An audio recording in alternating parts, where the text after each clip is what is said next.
abasirikare bakuru muri RDF bahanwe ntabwo ari ubwa mbere si n'ubwa kabiri si n'ubwa gatatu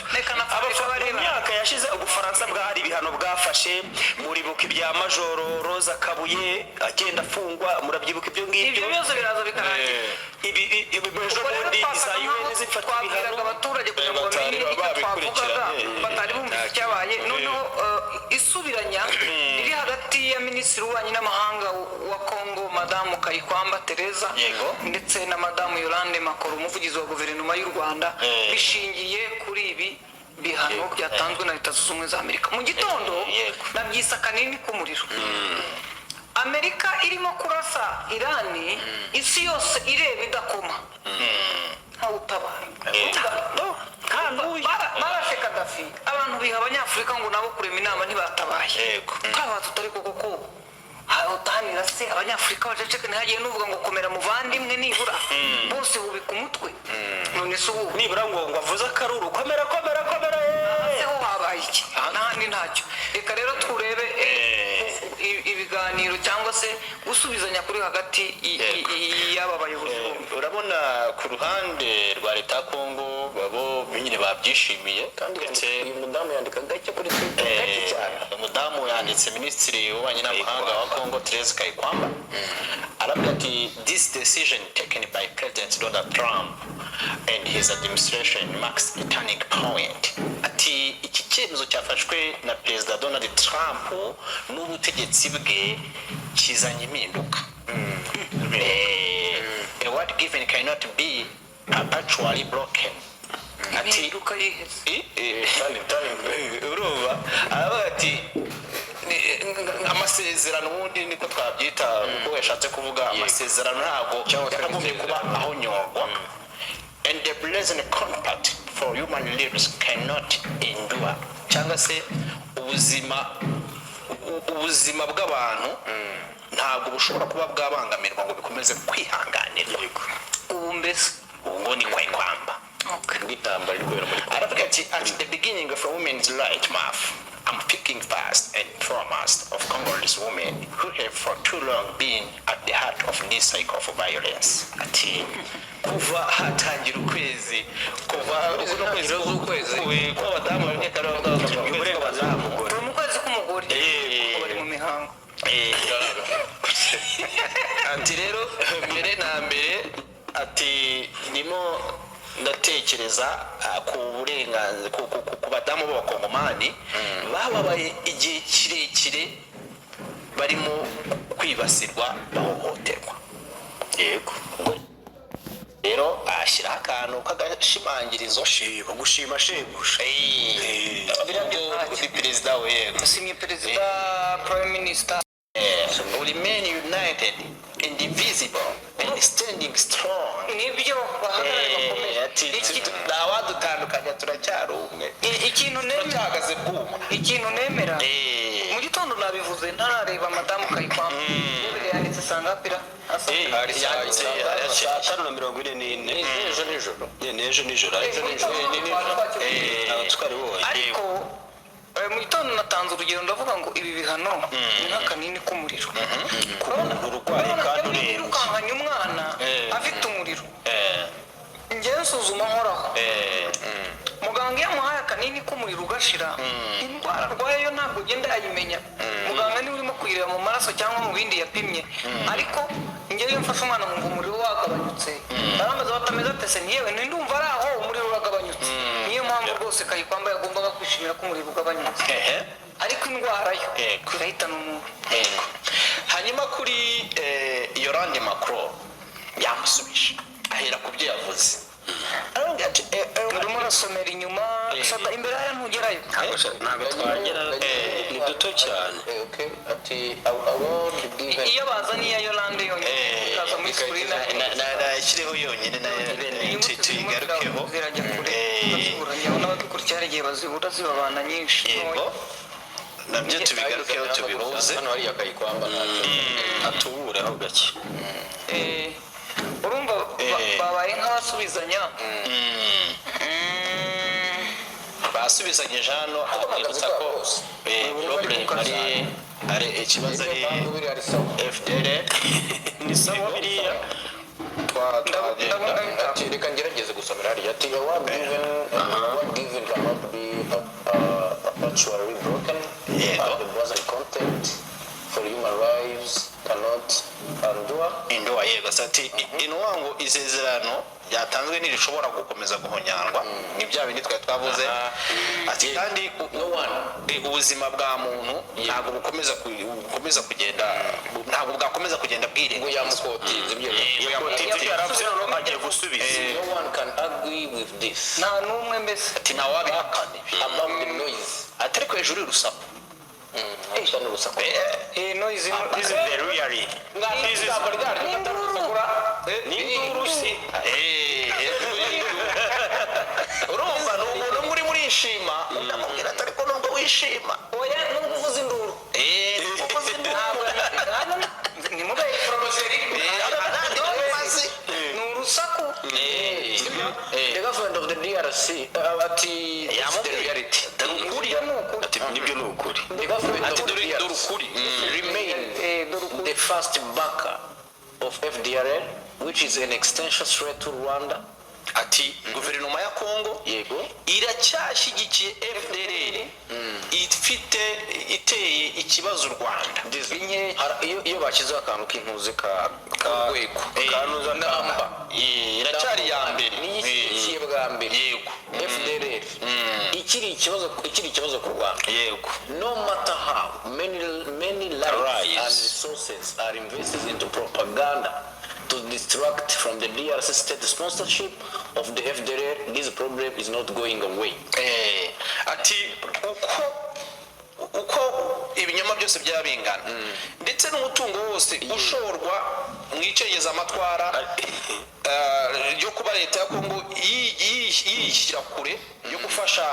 yitandukanye no gufasha FDLR ikibazo ntabwo bagomba kugihuta arakomeza one-sided sanctions unfortunately only serve to abandon the government of the DRC in its insistence on a military solution. Ati bihano bifatwa ku ruhande rumwe gusa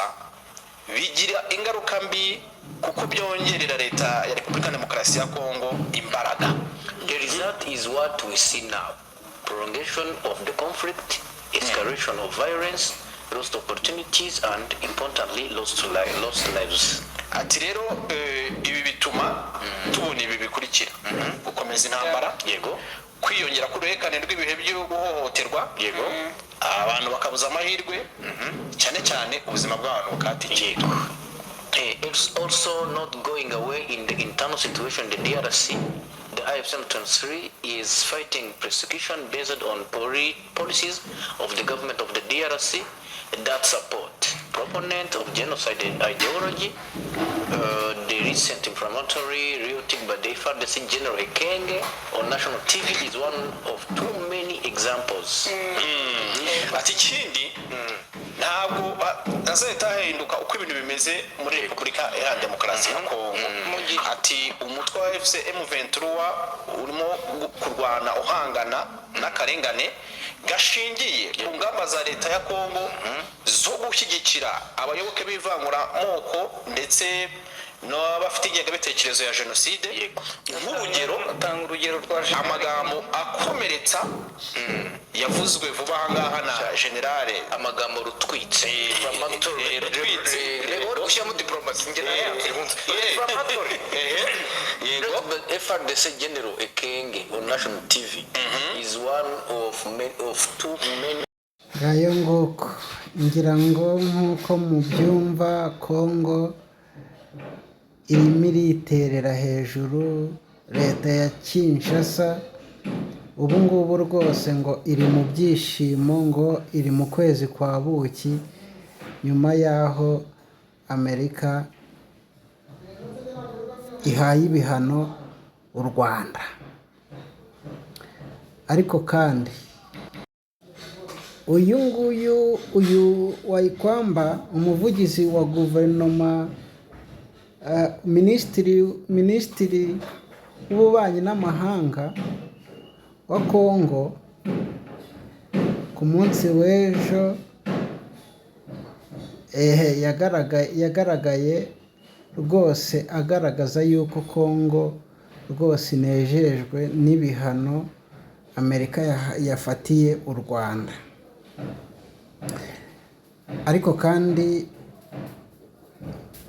ariko kandi n'u Rwanda narwo, umuvugizi wa guverinoma Makoro nawe ntago yahwemye kuvuga yuko ari ikibazo gikomeye cyane kuba Amerika iri gufatira ibihano igihugu kimwe. Ibiri ngibi rero Amerika ikomeje gukora ku Rwanda, cyangwa se ibijyanye n'ibihano Amerika ikomeje gufatira u Rwanda, hano kwa mama u Rwagasabo, Scovia we aravuga yuko ibi ngibi Amerika yakoze kuri Kongo, cyangwa se iri gukora ku Rwanda, cyane cyane kuri Amerika. Scovia wari kuvuga yuko Kongo Amerika yayihaye akanini k'umuriro, ariko kandi itayikijije, ahubwo indwara irwaye ikaba iza kuyihitana. Ngayo nguko, uku niko Scovia abivuga. Inkuru nziza rero, ejo niho twabonye video y'umugabo cyangwa se y'umusirikare ukomeye wahahamuye isi witwa Sultani Makenga, yagaragaye hano Rumangabo. Uyu Sultani Makenga ngira ngo murabyibuka yuko mu minsi yashize uyu Liyetona Colonel Wiringoma mu kuraswa cyangwa se mu rupfu rwe, byavugwaga yuko yari ari kumwe n'uyu nguyu Sultani Makenga, ngo Sultani Makenga nawe ngo yaba yararashwe, ndetse amakuru yarahwihwishijwe yuko uyu Sultani Makenga yaba ameze nabi. Ariko kandi yaje kuba agaragara muri video aho yari arimo yakira abakomando biyunze kuri M23 bagera ku 1518. rwose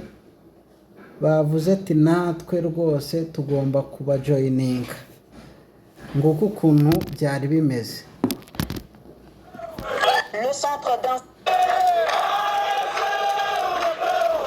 Le centre d'instruction militaire de Rumangabo, situé dans la province du Nord Kivu, a servi de cadre à la cérémonie officielle de clôture de la formation de plus de 1518 éléments de forces spéciales mobiles de l'armée révolutionnaire congolaise, ARC en sigle, ce lundi 2 mars 2026. Masha akakanya Ngayo nguko. Uyu rero Sultani Makenga yaje kubakuraho urujijo, yaje kubavuga ati rwose ndahari, ndi injege, meze neza, nambariye urugamba. Urumva yuko rero no kuri M23 ni byiza, dore yuko iri kurushaho kunguka n'andi maboko. Aba ntago ari abasirikare batoya, n'abakomando 1518. Aba rero biyunze kuri M23, kandi urugamba rurakomeje. Ngira ngo ibya kagapfunyi k'i Burundi gakomeje kuba gapfunyika. Wakoze kubana natwe, ntugende udakoze.